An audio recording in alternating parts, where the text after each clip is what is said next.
A'udzubillahi samiil alim minasyaitonir rajim. Bismillahirrahmanirrahim. Alhamdulillahirabbil alamin wassalatu wassalamu ala asyrafil anbiya'i wal mursalin sayyidina Muhammad wa ala alihi washabbihi ajmain. Alhamdulillah, segala puji syukur kita pada Allah Subhanahu wa taala. Pada hari ini kita dapat dipertemukan semula, dan mudah-mudahan kita berdoa pada Allah Subhanahu wa taala agar amalan kita pada malam ini akan diperkirakan oleh Allah sebagai salah satu daripada amalan yang boleh membawa kita ke syurga kelak. Amin ya rabbal alamin. Jadi sebelum memulakan kuliah kita pada hari ini, insya-Allah kita mulakan dengan bacaan suratul Kahfi. Jadi mudah-mudahan dengan bacaan ini Allah Subhanahu wa taala akan memelihara kita, ahli keluarga kita dan juga orang-orang yang kita sayangi daripada segala mara bahaya fitnah yang tidak kita ingini, dan mudah-mudahan dengan bacaan ini Allah Subhanahu wa taala akan mengabulkan segala permintaan-permintaan dan juga hajat kita. Amin ya rabbal alamin. A'udzu billahi minasyaitonir rajim. Bismillahirrahmanirrahim. Alhamdulillahilladzi anzala ala abdihil kitaba wa lam yaj'al lahu 'iwaja qayyiman liyunzira ba'san shadidan min ladunhu wa yubashshiral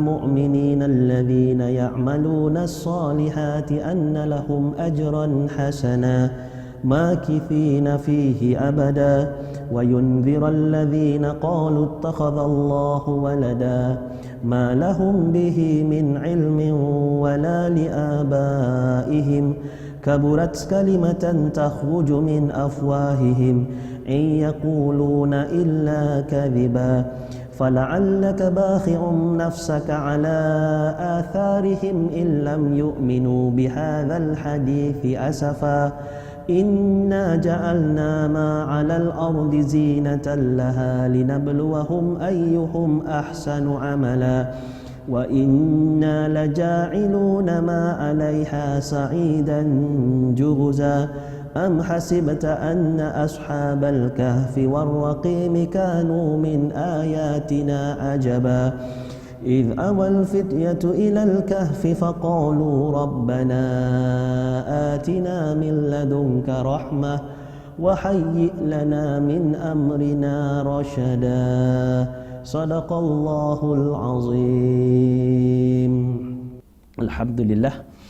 Alhamdulillah, kita bersyukur pada Allah Subhanahu wa taala kita dipertemukan, dan mudah-mudahan Allah Subhanahu wa taala akan terus memelihara kita daripada segala mara bahaya, terutama wabak Covid yang kita hadapi sekarang, dan juga mudah-mudahan Allah pelihara kita terutama juga dengan daripada fitnah Al-Masihid Dajjal.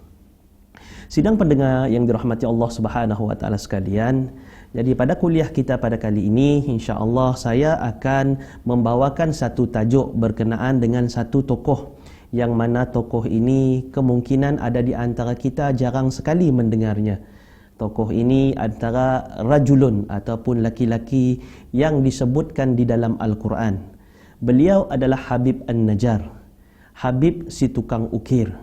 Jadi kisah Habib An-Najjar ini telah dirakamkan di dalam Al-Quran, di dalam surah Yasin, bermula daripada ayat 13 sehingga ayat yang ke-28.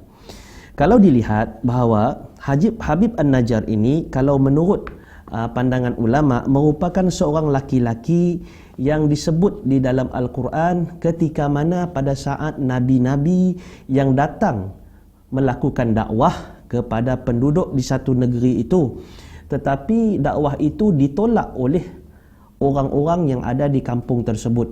Jadi datangnya Habib An-Najjar ini yang dikenali oleh penduduk kampung itu seorang yang baik, seorang yang banyak melakukan kebajikan, seorang yang kata istilahnya yang dipercayai. Tapi tiba-tiba apabila datang tiga orang nabi membawa satu risalah ataupun ajaran baru kepada penduduk-penduduk di situ, maka mereka penduduk kampung tidak dapat menerima. Namun demikian, datangnya laki-laki ini membuatkan penduduk-penduduk kampung ini takjub dengan apa yang berlaku. Baik. Saya mengambil daripada tafsir Al-Azhar karangan Hamka berkenaan dengan kisah Habib An-Najjar ini. Ahli tafsir berpendapat bahawasanya beliau ini merupakan seorang laki-laki yang bukanlah dalam kategori Nabi. Disebut juga dalam kategori mukhlisin, orang-orang yang ikhlas dalam kehidupannya. Maka daripada sikap dan sifat beliau ini, beliau mendapat petunjuk daripada Allah Subhanahu wa taala. Kalau dilihat, Habib An-Najjar ini bukan siapa-siapa daripada sudut nasab dan juga keturunan. Beliau adalah insan biasa yang bukan diutus khas oleh Allah seperti mana para nabi dan juga para rasul sejak daripada awal lagi. Namun demikian kedudukannya telah dimuliakan oleh Allah Subhanahu wa taala. Kemuliaan yang ada pada beliau adalah kerana beliau seorang yang taat dan patuh kepada ajaran-ajaran nabi-nabi yang terdahulu, dan beliau memperhambakan dirinya dalam melaksanakan dakwah.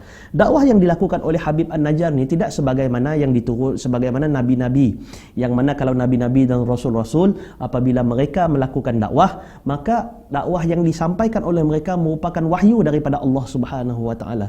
Manakala Habib An-Najjar ini, dia melakukan dakwah dengan melakukan amalan baik, membantu orang-orang yang dikala kesusahan, dan banyak melakukan infak dan juga sedekah.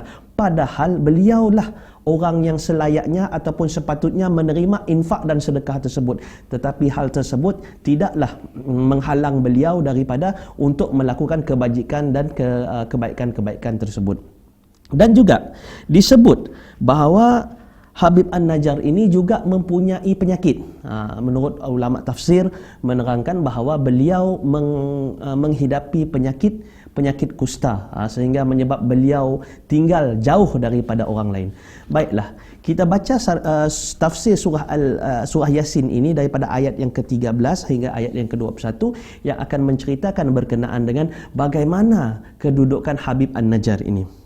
A'udzu billahi minasyaitonir rajim.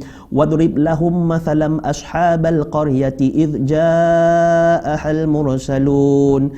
Dan buatlah untuk mereka satu perumpamaan penduduk satu negeri tatkala datang kepada mereka utusan-utusan. Siapakah utusan-utusan ini? Utusan-utusan ini yang disebut tadi sebagai nabi-nabi.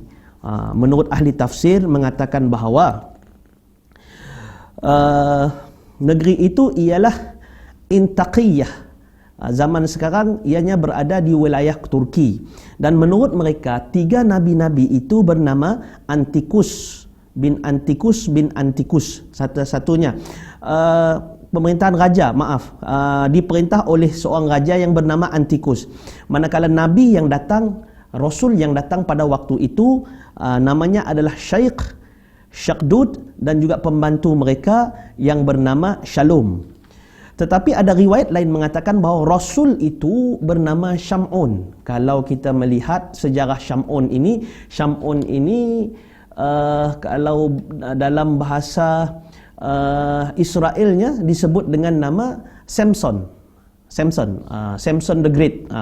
Samson the Great itu kalau kita melihat sejarahnya orang yang sangat kuat, orang yang sangat hebat. Dan bercerita tentang Syam'un ini jugalah kisah ini berkenaan dengan seorang nabi yang berdakwah selama 1000 tahun. 1000 tahun. Dan kalau menurut ulama menyebut bahawasanya Syam'un ini adalah seorang nabi yang dibangkitkan pada hari kiamat yang tidak memiliki umat. Jadi kita bicara tentang Syam'un pada sejarah Syam'un dan kaitannya dengan malam Lailatul Qadar pada waktu yang lain, insya-Allah. Baik. Jadi Syam'un, Yohana dan juga Syam'un, Yohana dan juga Paulus. Ini satu riwayat yang mengatakan bahawa ini tiga-tiga nabi yang diutuskan tadi, yang datang. Diberi perumpamaan tatkala datang kepada mereka utusan-utusan. Idza arsalna ilaihim ithnaini fakadzabuhuma fa'azzazna bithalithin faqalu inna ilaikum mursalun. ketika kami utus kepada mereka 2 orang, lalu mereka dustakan orang-orang yang kedua tersebut. Bila datang, asalnya tadi 2 orang datang dahulu untuk pergi berdakwah kepada penduduk di negeri tersebut, tetapi mereka berdua lalu mereka itu didustakan. Kamu ni pembohong, kamu ni bukan orang yang benar. Lalu maka dikuatkan lagi dengan 3 orang. Lalu datang yang ketiga, lalu berkata mereka, kami ini adalah orang-orang yang diutuskan kepada kamu. Kami ini adalah orang-orang yang diutuskan oleh Allah kepada kamu untuk memberi peringatan kepadamu. Yakni mereka ini datang untuk memberi penerangan kepada mereka untuk mentauhidkan Allah Subhanahu wa taala.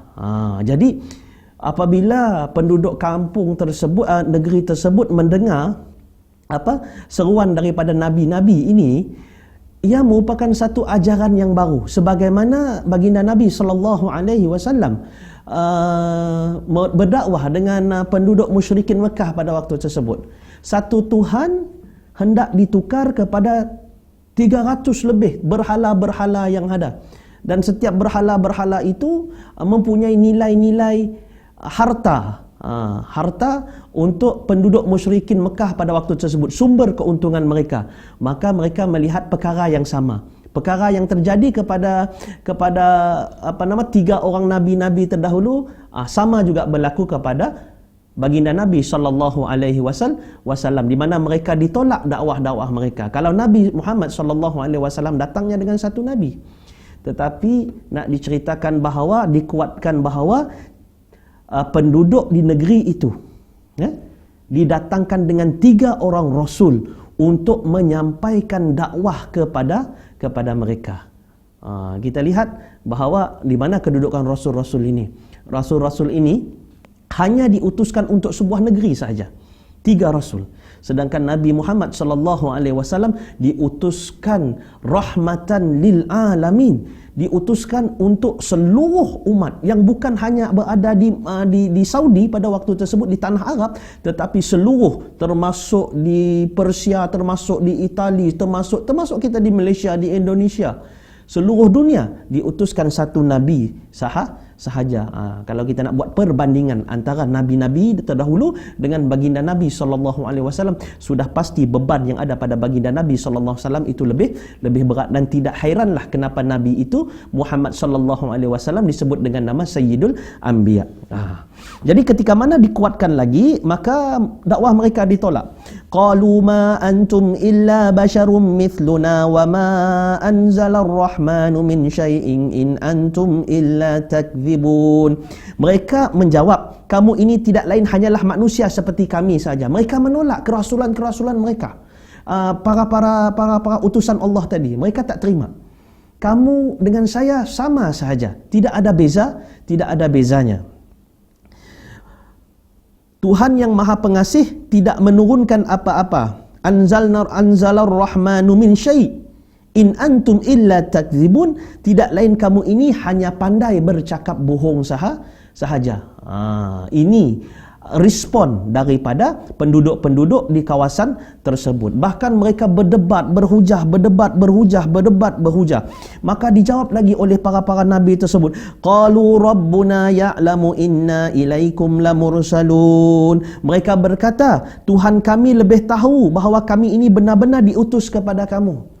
Bahawa mereka menjawab bahawa Allah yang mengetahui bahawa mereka benar-benar diutuskan untuk membawa kebenaran, untuk mengatur semula corak ibadah yang dilakukan oleh kamu. Sesungguhnya apa yang kamu lakukan ini semuanya salah. Menyembah berhala, percaya kepada perkara-perkara mistik, bintang, bulan dan sebagainya. Maka turun rasul-rasul ini adalah untuk memberitahu dan juga mengatur semula manusia supaya mereka kembali kepada Allah Subhanahu wa taala. Kemudian wama alaina illal balaghul mubin, dan mereka berkata lagi, dan tidak ada kami kewajipan lain melainkan bahawa kami ini adalah untuk menyampaikan apa yang telah diamanahkan oleh Allah kepada kami. Mereka tidak mahu apa-apa. Mereka tidak apa nama, tidak apa kata, tidak mempunyai apa-apa kepentingan, melainkan cuma menyampaikan risalah yang telah diturunkan oleh Allah kepada mereka. Sebagaimana kita maklum perbezaan antara rasul dan juga nabi ini, rasul ini apabila turun wahyu kepada mereka, mereka wajib menyampaikan. Sedangkan nabi-nabi ini apabila turun wahyu kepada mereka, wahyu itu untuk diri mereka sahaja dan untuk diberi apa nama, untuk diajarkan kepada orang-orang yang dekat kepada nabi-nabi tersebut. Lalu dijawab oleh penduduk negeri itu, qalu inna tatayyarna bikum la illam tantahu lanarjumannakum wa la yamassannakum minna adzabun alim. Mereka menjawab, sesungguhnya kami menganggap kemalangan nasib kami adalah lantaran kamu. Dan tatkala mereka datang situ dan berdakwah, apa yang berlaku? Banyak kejadian-kejadian yang tidak apa nama, tidak menyokong kepada datangnya nabi-nabi ini. Banyak perkara-perkara musibah berlaku kepada penduduk negeri-negeri tersebut. Seperti contoh apa nama, tanaman-tanaman tidak menjadi, menangkap ikan tak dapat. Jadi seolah-olah satu sial berlaku di dalam negeri tersebut. Maka penduduk-penduduk yang ada di kawasan tersebut percaya bahawa nabi-nabi yang datang ini adalah pembawa sial kepada mereka. Pembawa sial kepada mereka. Namun demikian, nabi-nabi tersebut tidak pernah putus asa dan terus menyeru penduduk-penduduk di Antakiyah tadi untuk beriman kepada Allah Subhanahu wa taala. Hal ini berlarutan sehingga perkara tersebut didengar oleh seorang laki-laki yang kita akan bicarakan, yakni Habib An-Najjar. Kemudian, sesungguhnya jika tidak kamu hentikan ini, akan kami rejam kamu dan pastilah kamu akan mendapat siksaan yang pedih. Maka mereka sudah mula mengancam, kerana nabi-nabi tadi menurut mereka hanya membawa kecelakaan dan sial kepada mereka. Maka berkata nabi-nabi tersebut, rasul-rasul tersebut menjawab lagi persoalan-persoalan ancaman daripada penduduk-penduduk di situ dengan mengatakan, qalu ta'irukum ma'akum a in dzukirtum bal antum qaumun musrifun. Dan nabi-nabi itu berkata lagi, kemalangan ataupun sial yang berlaku yang menurut kamu adalah hasil daripada kami ini ialah daripada seorang kemalangan kamu adalah bersama kamu sendiri, disebabkan oleh kamu menolak dakwah yang dibawa oleh kami ini. Menolak kami, jadi Allah Subhanahu wa taala turunkan peringatan kepada kamu. Jadi segala apa-apa yang berlaku, tanaman tidak jadi, ikan-ikan ditangkap, tidak gagal menangkap ikan yang ada di sungai dan juga di lautan. Kenapa? Kerana Allah Subhanahu wa taala sudah menunjukkan kemurkaannya kepada kamu. Sidang pendengar yang dirahmati Allah Subhanahu wa taala sekalian, beza umat Nabi Muhammad mutaakhirin ini dengan nabi-nabi ataupun umat-umat terdahulu. Kemurkaan Allah apabila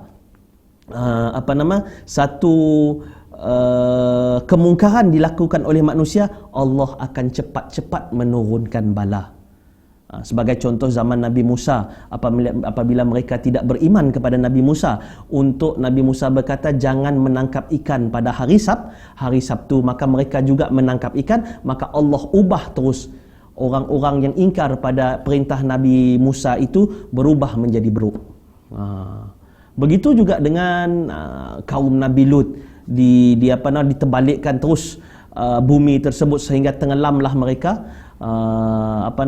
Matilah mereka semua penduduk kaum Nabi Lut. Begitu juga dengan Nabi Nuh dan cerita-cerita nabi-nabi yang terdahulu.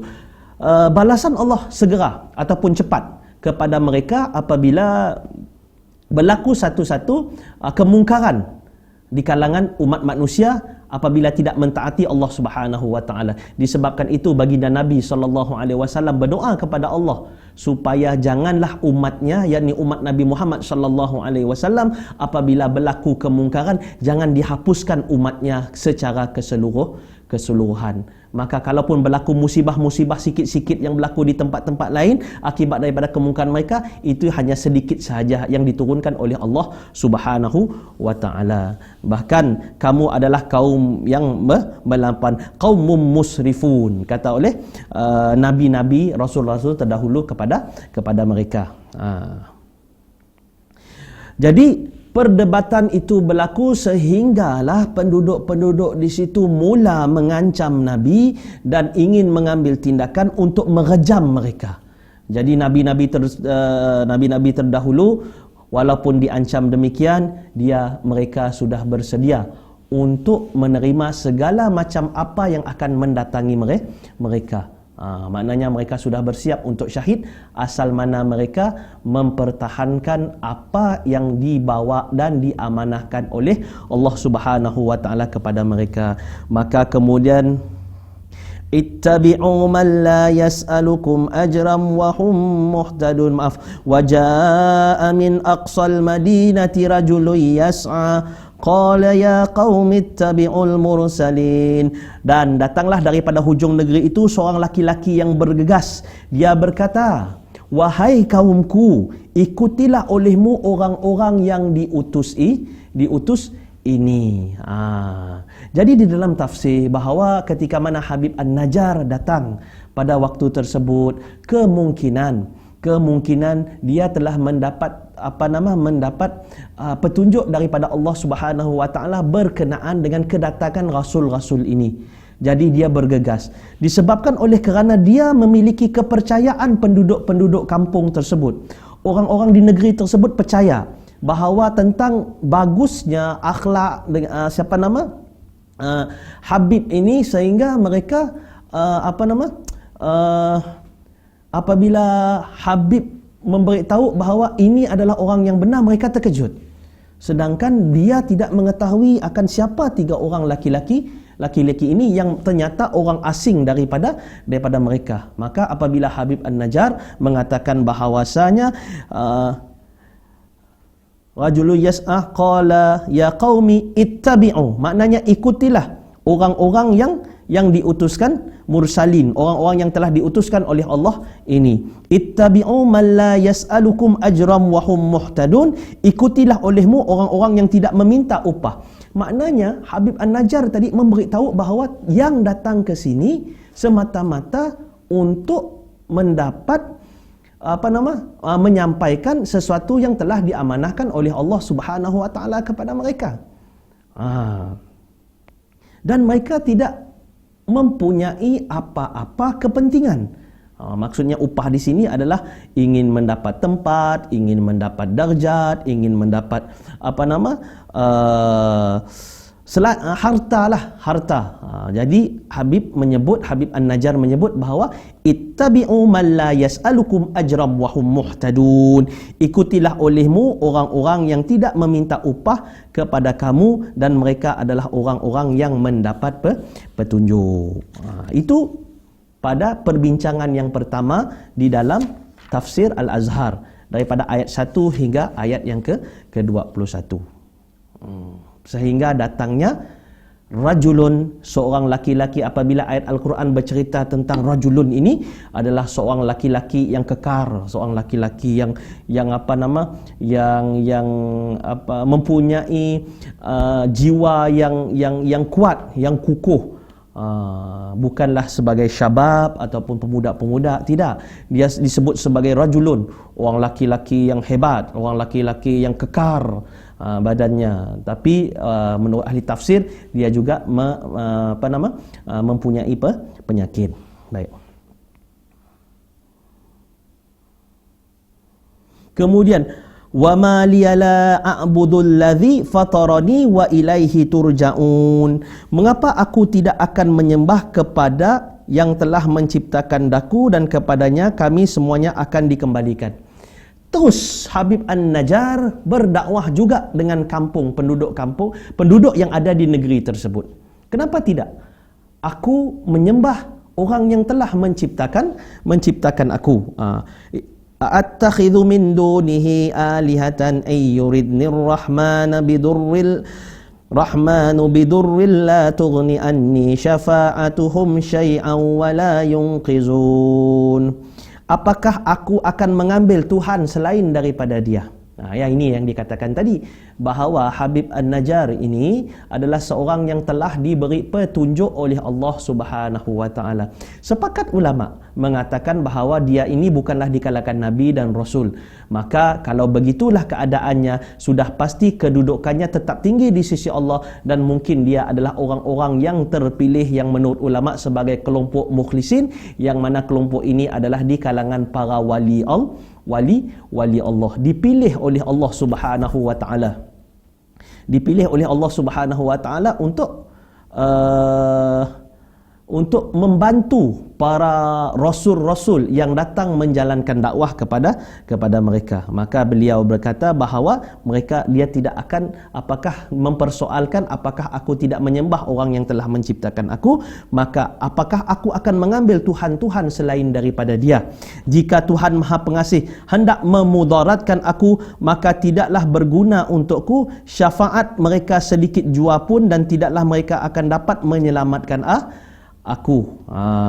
Attakhidhu min dunihi alihatan ay yuridni rahman bidurril la tughni anni syafa'atuhum syai'an wa la yunqidhun. Maka disebut di sini dalam tafsir, apakah aku akan menyembah berhala atau patung ataupun benda-benda lain yang aku ambil sendiri lalu aku puja sendiri, padahal akulah yang berakal, sedang barang sembahan yang terdiri daripada benda-benda itu tidaklah terkenal kalau bukan aku yang mengenalkannya. Habib An-Najjar pula dalam saat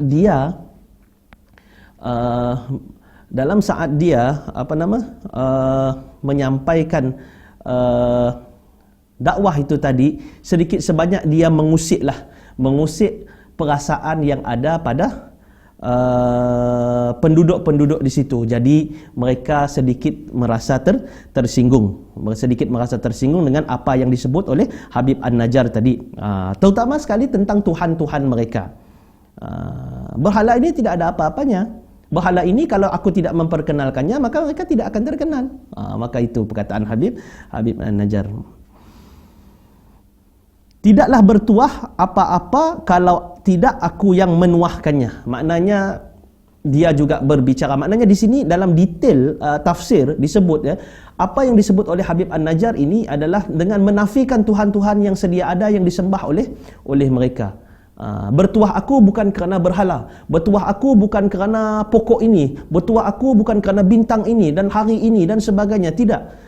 Semuanya akan dikembalikan kepada Allah. Tidak berharga kalau aku tidak menghargainya. Jika Tuhan Maha Pengasih hendak memudaratkan aku, hendak menimpakan satu bahaya ke atasku, maka tidaklah berguna untuk syafaat mereka sedikit pun jua. Jadi kata beliau, kalaulah Allah, Tuhan yang sebenar-benar Tuhan, yang akan menurunkan bala ke atas aku, maka sembahan-sembahan ini langsung tidak akan memberikan apa-apa kesan kepada aku. Tidak akan memberi kesan kepada aku. Jadi disebabkan itulah perkataan-perkataan yang sangat menusuk jiwa, terutama kelompok-kelompok penyembah-penyembah berhala ini, mereka menjadi marah kepada Habib An-Najjar. Jadi ayat yang 24 pula menerangkan berkenaan dengan inni idzal lafi dhalalim mubin, sesungguhnya jadilah aku kalau demikian dalam kesesatan yang nyata. Dan kalaulah aku kembali menyembah sembahan-sembahan batu-batu berhala-berhala tadi, maka tidak ada apa yang boleh manfaatnya ke atas aku, melainkan aku berada dalam kesesatan yang nyata. Menurut tafsir Al-Azhar menyebut bahawa iaitu kalau kiranya aku menyembah Tuhan-Tuhan yang lain selain daripada Allah, selain daripada orang tiga rasul tadi, sudah nyata bahawa apa yang dianggap jadi Tuhan-Tuhan itu tidak akan memberi mudarat dan tidak akan memberi manfaat. Nescaya termasuklah orang-orang yang sesatlah aku kerana mempercayai berhala-berhala itu tadi. Jadi seterusnya tuan-tuan silang pendengar yang dirahmati Allah, selepas ini kita akan mendengar bagaimana kisah Habib An-Najjar ini dengan para nabi-nabi tadi berjuang dan juga akhirnya menemui syahidnya di sisi Allah Subhanahu wa taala, dan kisahnya dirakamkan di dalam Al-Quran. InsyaAllah kita sambung selepas ini. Alhamdulillah, kita kembali semula kepada perbincangan kita tadi berkenaan dengan Habib An-Najjar, dan sekaligus kita membincangkan ayat surah Yasin daripada ayat yang ke-13 sehingga ayat yang ke-28. Baik, saya ulangi lagi berkenaan dengan daripada ayat yang ke-18 sehingga ayat yang ke-21 secara sepintas lalu. Qalu inna tatayyarna bikum la illam tantahu lanarjumannakum wa la yamassannakum minna adzabun alim. Sesungguhnya kami menganggap kemalangan nasib adalah lantaran kamu. Jadi penduduk-penduduk di negeri itu telah menyalahkan nabi-nabi tersebut.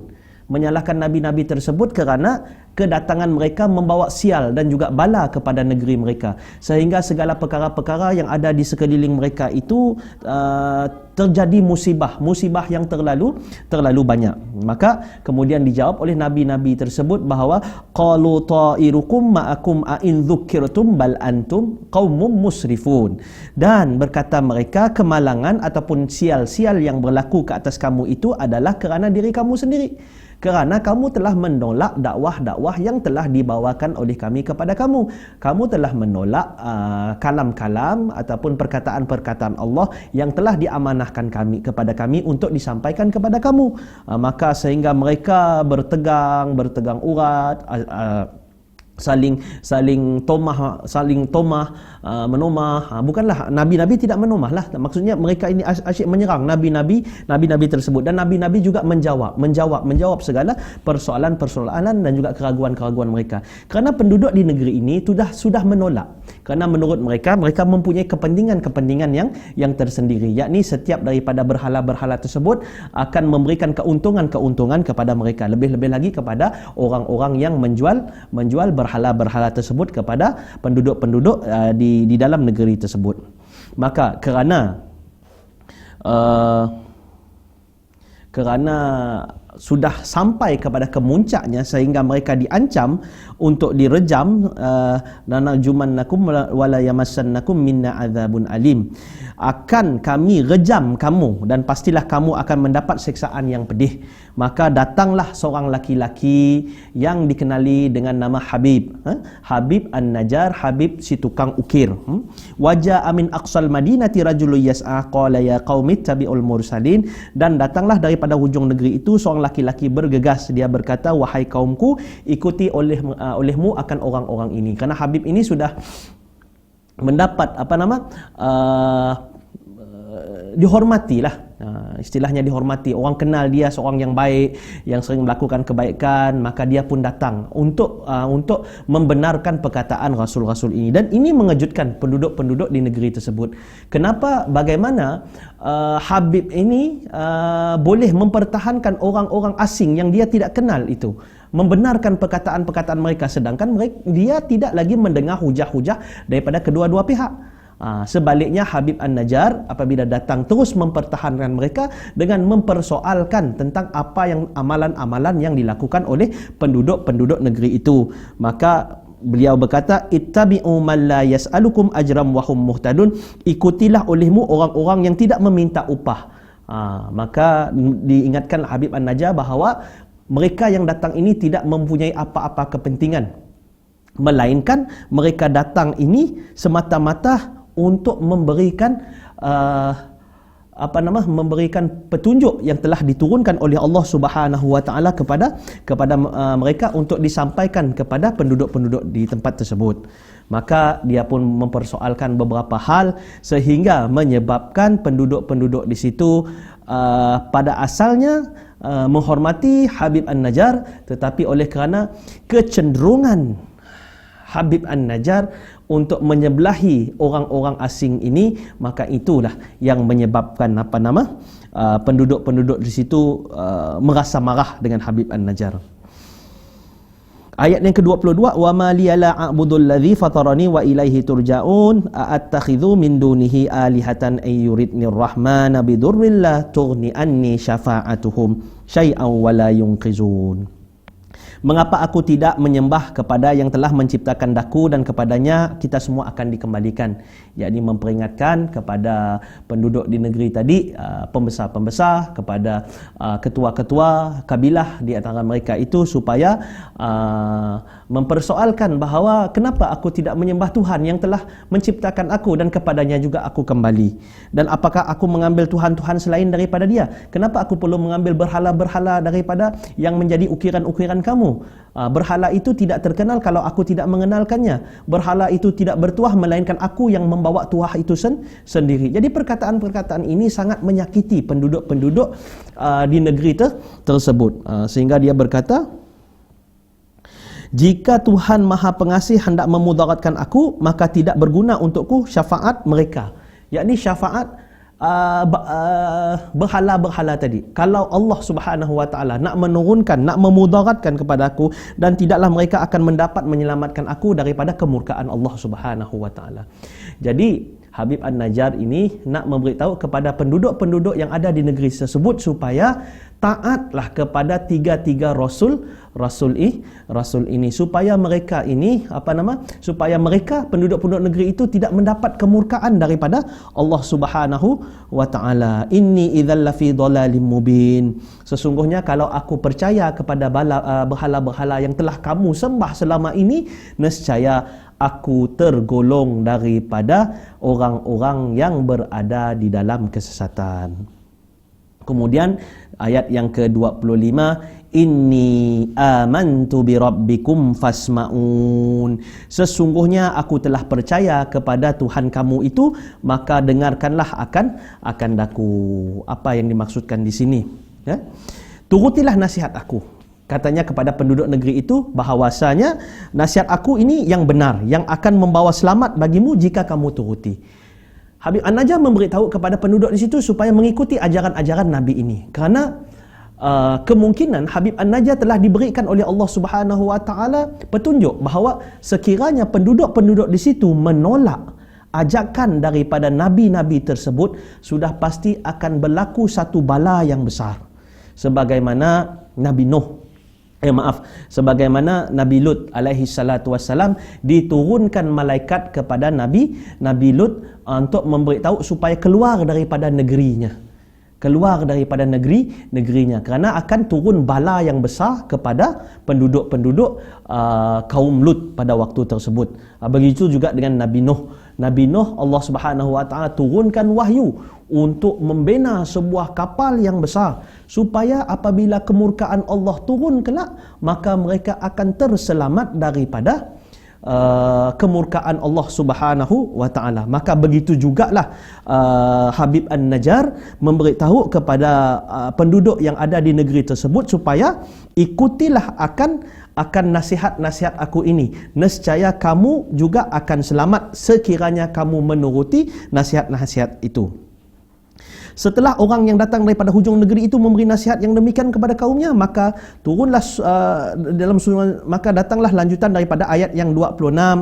Maka apabila Habib An-Najjar memberikan kata dua kepada penduduk-penduduknya itu, kerana alhasil daripada disebut oleh Habib An-Najjar tadi, begitu mengguris perasaan penduduk-penduduk yang ada di situ, apa yang berlaku? Maka mereka marah. Mereka marah. Dan apabila mereka marah, maka mereka mula mengerjakan Habib An-Najjar. Padahal Habib An-Najjar ini mendapat kedudukan sebagai orang yang dihormati. Tetapi apabila berkait dengan perkara-perkara menyentuh berkenaan dengan Tuhan-Tuhan mereka, maka penduduk-penduduk di situ menjadi marah. Maka turunlah ayat, qila dkhulil jannah qala ya laita qaumi ya'lamun. Masuklah kamu ke dalam syurga. Qila dkhulil jannah. Ini kata oleh Allah Subhanahu wa taala. Kemudian sambungkan ayat, dia berkata, sayangnya alangkah baik jika kaumku mengetahuinya. Qila dkhulil jannah qala ya laita qaumi. Alangkah baiknya mereka penduduk-penduduk kaum aku mengetahui. Jadi menurut tafsir yang disampaikan oleh Ibnu Ishaq dan juga Ibnu Mas'ud, bahawa setelah orang yang datang daripada ujung negeri itu selesai menyampaikan nasihat-nasihatnya tadi dan seruannya kepada kaum-kaumnya, orang yang sekampung dengannya, tidaklah nasihat itu diterima baik. Menurut Hamka, bahawasanya Habib Han-Najjar ini telah melaksanakan, menyampaikan apa yang menjadi seruan Rasul-Rasul tadi kepada penduduk kampungnya, dan ianya tidak diterima baik. Bahkan orang-orang yang didatangi mereka itu naik darah dan murka kepada beliau. Sampai mereka tidak dapat mengawal diri mereka, tidak dapat mengendalikan mereka, dan Habib An-Najjar itu terus dikerumuni lalu dipukul-pukul oleh penduduk-penduduk di negeri tersebut kerana berasa sangat marah tentang perkataan-perkataan Habib An-Najjar. Kalau ada ulama tafsir juga, bukan ulama tafsir, ustaz yang membicarakan tentang tentang Habib An-Najjar ini. Habib An-Najjar ini mempunyai pengetahuan yang sedikit saja berkenaan dengan cara ta'abudiyah, ibadah kepada Tuhan, kepada Allah Subhanahu wa taala. Itu pun melalui rasul-rasul itu belajar dengan mereka ketika mana mereka berada di situ. Namun keberanian yang luar biasa ada pada Habib An-Najjar itu sangat-sangat luar biasa. Keberaniannya sangat luar biasa, dikagumi, sehingga seolah-olah dia faham benar apa yang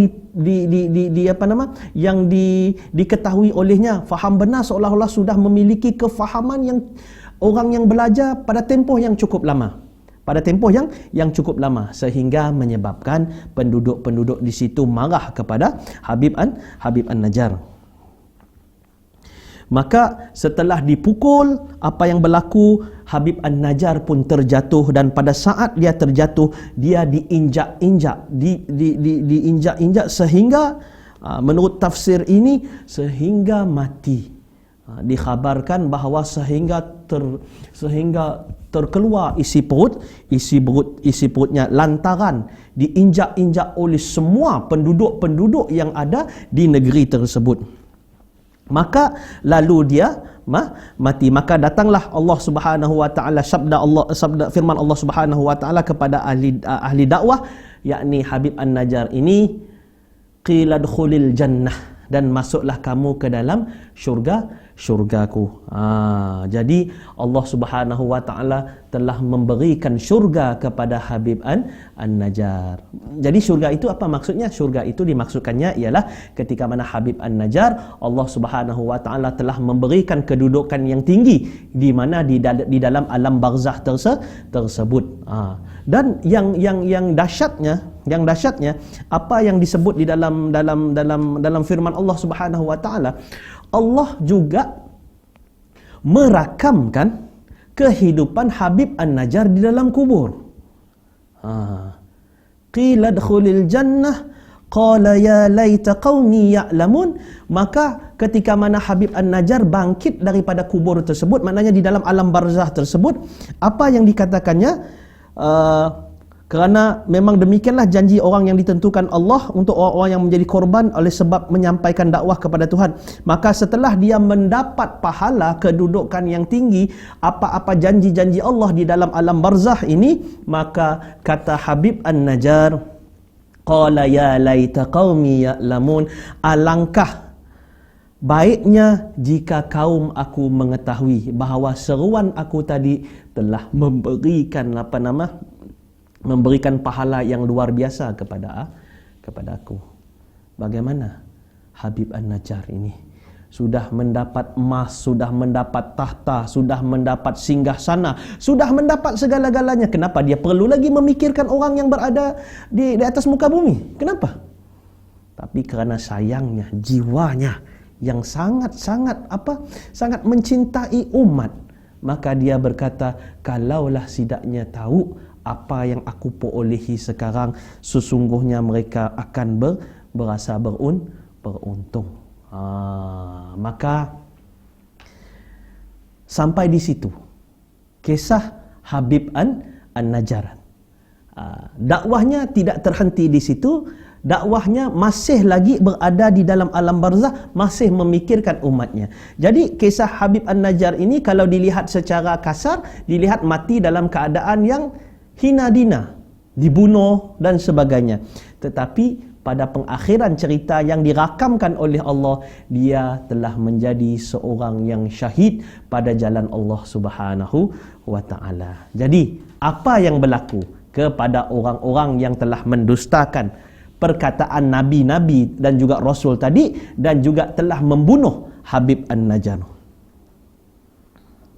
Bima ghafara li rabbi wa ja'alani minal mukramin, dengan ampunan yang telah dikurniakan Tuhanku kepadaku, dan dia telah menjadikan aku termasuk orang-orang yang telah dimuliakan, mendapat kedudukan pangkat yang tinggi di hadapan Allah Subhanahu wa taala.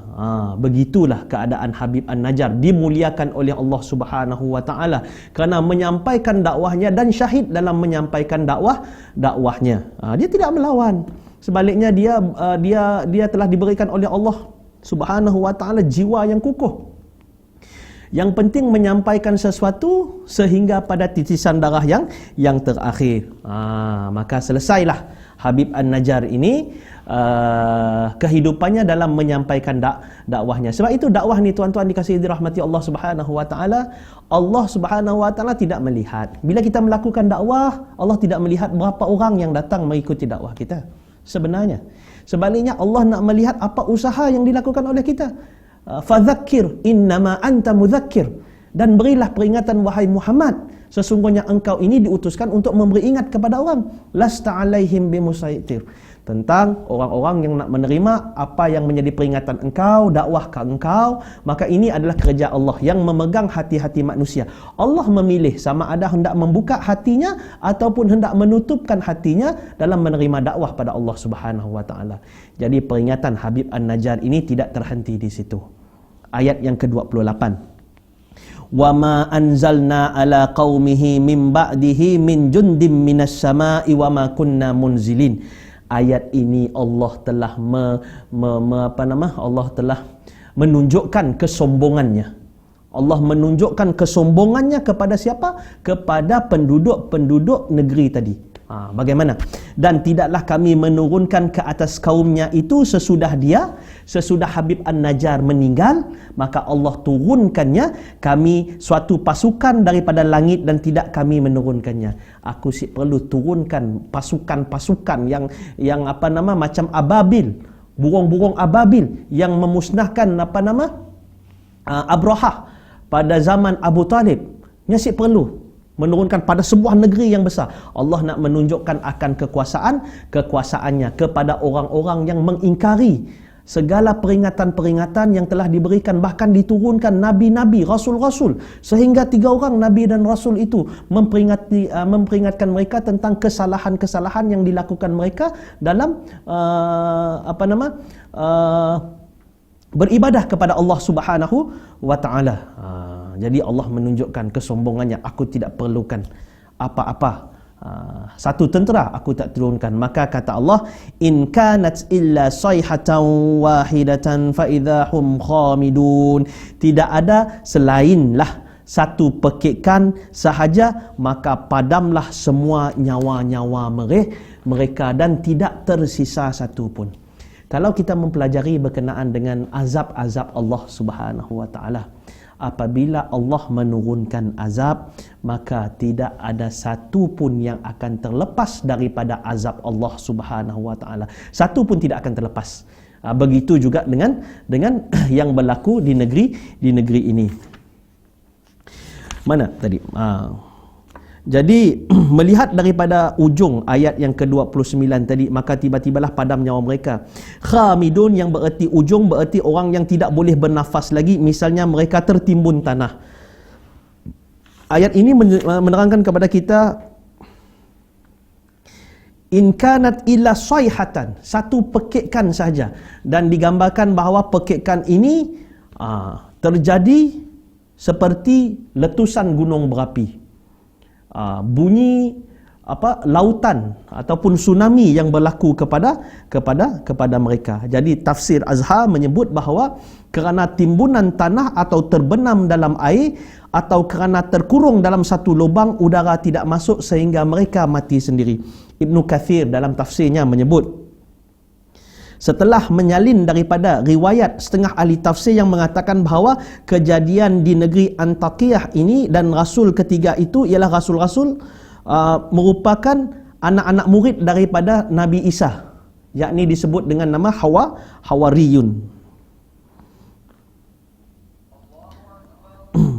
Bahawa mendengar pekikan, sekali pekik itu padamlah nyawa penduduk negeri itu semuanya.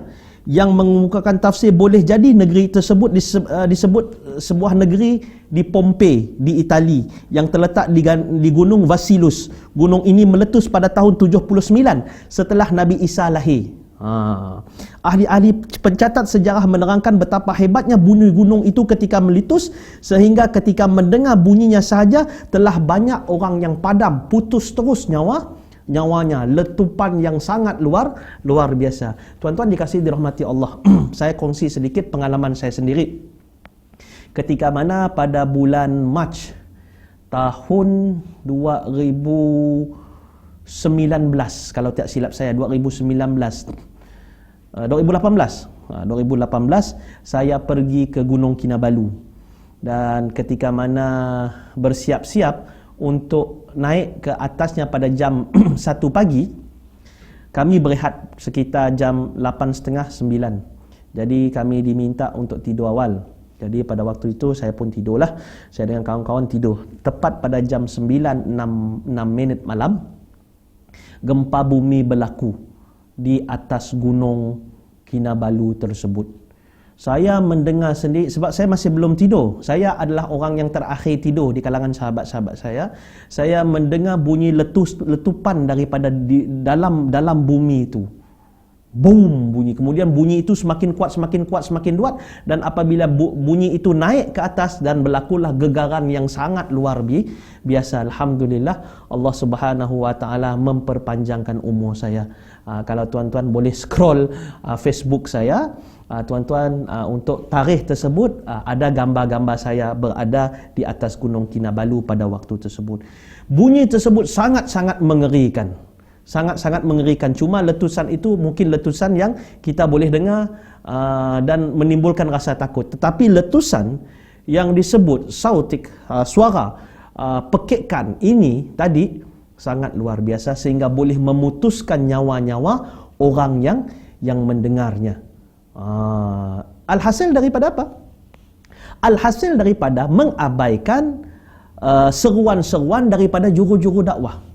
Pengajaran kita untuk cerita-cerita seperti ini ialah apabila orang menyeru kepada kita kebaikan, jangan kita tolak. Kerana tidak ada kebaikan-kebaikan yang akan mengikuti kita sekiranya satu seruan ke atas kita yang kita tahu bahawa seruan itu adalah seruan yang benar, tetapi kita menolaknya disebabkan oleh ego kita, disebabkan oleh kerana dia bertentangan dengan kepentingan kita, padahal seruan-seruan tadi adalah seruan-seruan benar. Yakinilah bahawa tidak ada satu pun kebaikan-kebaikan yang akan mengikuti kita selepas itu, sekiranya kita melihat satu seruan baik ke atas kita dan kita mengabaikannya. Ini adalah kisah-kisah pengajaran-pengajaran yang kita boleh ambil iktibar daripada apa yang berlaku kepada nabi-nabi yang terdahulu. Begitu juga dengan kisah baginda Nabi SAW. Kadang-kadang keputusan-keputusan yang dibuat oleh baginda Nabi SAW itu bertentangan dengan fitrah ataupun kemahuan kita. Disebabkan itulah keyakinan kita kepada orang soleh, keyakinan kita kepada para ulama, keyakinan kita kepada orang-orang yang pada jalan Allah Subhanahu wa taala itu perlu dibulatkan. Kita mesti mengetahui bahawasanya seruan-seruan atau perkara-perkara yang dibawa oleh mereka ini pasti akan membawa kebaikan, 1001 macam kebaikan yang ada padanya itu. Jadi kita sebagai manusia untuk mengikuti jalan-jalan ini, beberapa sifat yang perlu ada pada seorang yang mengikuti jalan dakwah ataupun pergi kepada jalan dakwah ini, sebagaimana akhlak yang ditampilkan oleh Habib An-Najjar. Walaupun beliau beliau tidaklah memiliki ilmu yang tinggi, tetapi dalam menyampaikan kebaikan itu kegigihan beliau, keberanian beliau menyampaikan yang hak. Wajar kita contohi. Kerana dia berhadapan dengan dengan orang-orang yang zalim, yang terang-terang menolak keesaan Allah Subhanahu wa ta'ala. Dan pada waktu tersebut merupakan zaman sebelum aksarnya baginda Nabi sallallahu alaihi wasallam, sebelum zaman baginda Nabi sallallahu alaihi wasallam. Maka apabila Allah murka kepada satu-satu kaum tersebut, maka kaum-kaum tersebut akan dimatikan oleh Allah Subhanahu wa ta'ala. Jadi daripada kisah-kisah ini, beberapa perkara yang boleh kita ambil. Kita ambil daripada kisah-kisah Habib An-Najjar ini ialah dia merupakan salah seorang daripada manusia yang diberikan oleh Allah Subhanahu wa ta'ala kemuliaan. Sebahagian ulama tafsir menyebut Yasin ini adalah surah Habib An-Najjar. Habib An-Najjar yang mengisahkan tentang kegigihan beliau, dan juga merupakan satu kisah yang perlu diambil pengajaran oleh para pendakwah berkenaan dengan istiqamah dalam melaksanakan, menyampaikan apa yang yang diturunkan oleh Allah Subhanahu wa ta'ala. Namun daripada hal ini juga kita harus mengambil juga ayat-ayat yang lain dalam menyampaikan dakwah. Sebagai contoh ayat berkenaan dengan surah An-Naml, ayat yang ke-125, ud'u ila sabili rabbika bil hikmah wal mau'izati hasanah wajadilhum billati hiya ahsan. Kalau Habib An-Najjar ni berhadapan dengan orang-orang yang sudah begitu marah, sehingga kan beliau telah dipukul sehingga membawakan kepadanya syahid pada jalan Allah Subhanahu wa ta'ala. Kalau kita pula nak menyampaikan perkara tersebut, maka hendaklah kita mengambil metod-metod yang ada. Ini zaman Nabi sebelum baginda Nabi sallallahu alaihi wasallam. Tapi pada zaman kita, ikutlah metod ataupun kaedah dakwah yang diajarkan oleh Nabi sallallahu alaihi wasallam. Dan juga antara contoh apa yang kita lakukan sekarang, media-media masa yang banyak orang berinteraksi dengan media sosial, Facebook, Instagram, Twitter dan sebagainya. Gunakan medium-medium ini untuk menyampaikan dakwah kepada orang-orang yang mungkin jauh daripada tempat kita, mungkin sukar untuk kita bertemu. Maka ballighul anni walau ayah, sampaikan daripadaku walaupun satu ayat, kata baginda Nabi sallallahu alaihi wasallam. Jadi tuan-tuan dikasihi, dirahmati Allah Subhanahu wa taala. Jadi kisah Habib An-Najjar ini merupakan satu kisah yang jarang sekali didengar oleh kita, dan mudah-mudahan sedikit pengenalan kepada beliau, insya-Allah boleh kita ambil ibrah, pengajaran daripada apa yang telah diceritakan tadi, sehingga kemuliaan Habib An-Najjar ini telah dirakamkan di dalam Al-Quran, di dalam surah Yasin, daripada ayat yang ke-13 sehingga ayat yang ke-28. Bagaimana kesungguhan beliau dalam menyampaikan dakwah fi sabilillah, dakwah untuk membawa kebenaran, untuk mengingatkan kita akan keesaan Allah Subhanahu wa taala, sehingga membawanya kepada syahidnya bertemu dengan Allah Subhanahu wa taala. Jadi tuan-tuan rahimakumullah taala, insya-Allah pada kelapangan, pada perjumpaan yang lain kelak, sekiranya Allah Subhanahu wa taala memberikan ruang dan peluang kepada kita, insya-Allah kita boleh bertemu kelak pada lain-lain masa. Insya-Allah, mudah-mudahan, saya mendoakan bahawa mudah-mudahan amalan kita pada hari ini, pada malam ini, akan diperkirakan oleh Allah Subhanahu wa taala sebagai salah satu daripada amalan yang boleh membawa kita ke syurga kelak. Amin ya rabbal alamin. Jadi sekadar itu saja dahulu daripada saya, insya-Allah. Yang baik daripada Allah, yang buruk juga daripada Allah, cuma disandarkan di atas kelemahan saya sendiri. Mudah-mudahan Allah Subhanahu wa taala memperpanjangkan umur kita, diberikan kita kekuatan, diberikan kita hikmah, dan juga diberikan kita selalu bertemu dengan orang-orang soleh, supaya kita menjadi orang-orang yang lebih bertakwa kepada Allah Subhanahu wa taala. Aqulu qouli hadza wa astaghfirullahal azim li wa lakum wa lisairil muslimina wal muslimat mu'minina wal mu'minat fastaghfiruhu innahu huwal ghafurur rahim. Wabillahi taufik wal hidayah. Assalamualaikum warahmatullahi wabarakatuh.